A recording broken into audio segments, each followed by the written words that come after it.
Добро, почитувани представници на медиумите, бидејќи деновиве сите сме сведоци на разни обиди од страна на власта да се дефокусира јавноста со проекти од типот Скопје 2014 и така натаму.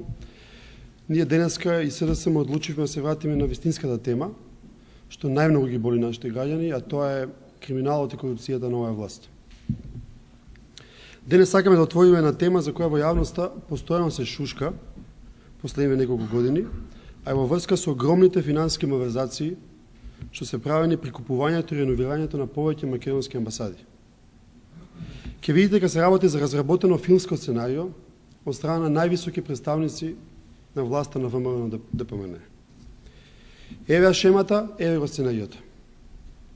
Владата во 2007 година донесува одлука за издвојување 40 милиони евро од буџетот на РМ за купување или реновирање на 24 објекти за потребите на македонските дипломатски представништва.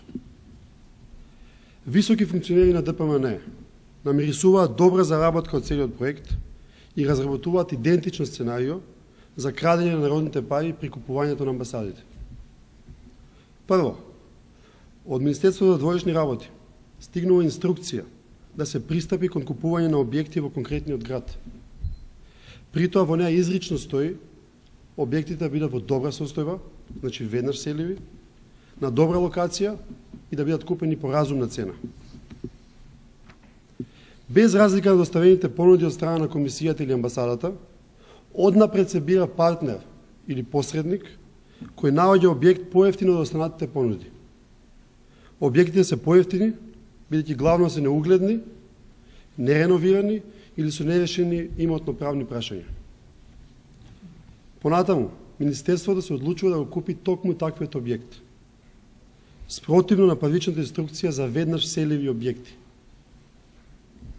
Бидејќи објектите се невселиви и треба темелно да се реновираат, истиот посредник партнер договара фирма која ќе ги реновира.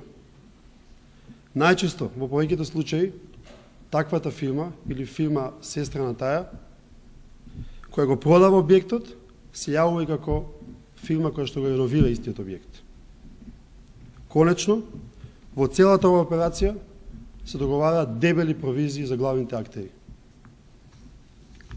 Во оваа прилика ќе извадам само еден случај,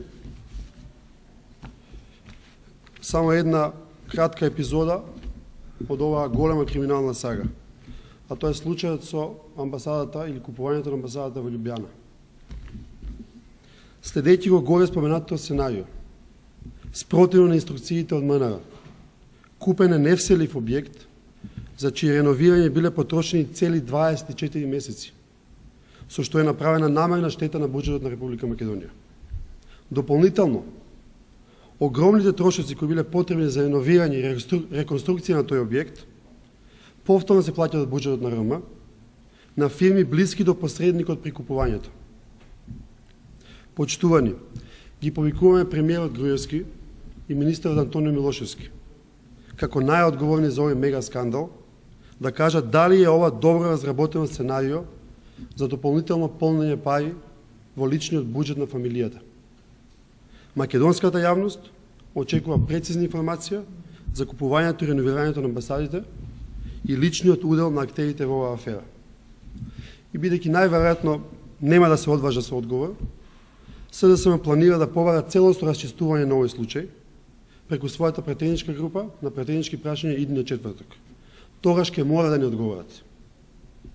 Филмов е правен по исто сценарио, во него глумат исти актери, режисерот е ист, парите завршуваат на исто место.